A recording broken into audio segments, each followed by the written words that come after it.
single person in the sound of my voice and those outside of the sound of my voice have sinned and have fallen short of the glory of God. And that scripture right there gets rid of every laundry list that anyone could talk about, whether I don't do this and I don't do that, or I do this. It throws it all out the window. It says, if you are not in Christ, falling short of the glory of God is Christ himself. So the idea somehow that somebody wants to excuse and say, I'm basically a good person, when you're talking about this book and you're standing before God, the answer is no and hell no. Come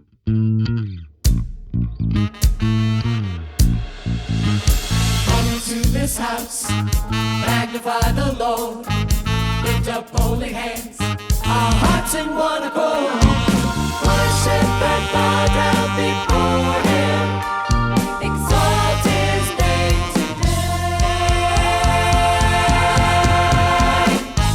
Come into this house,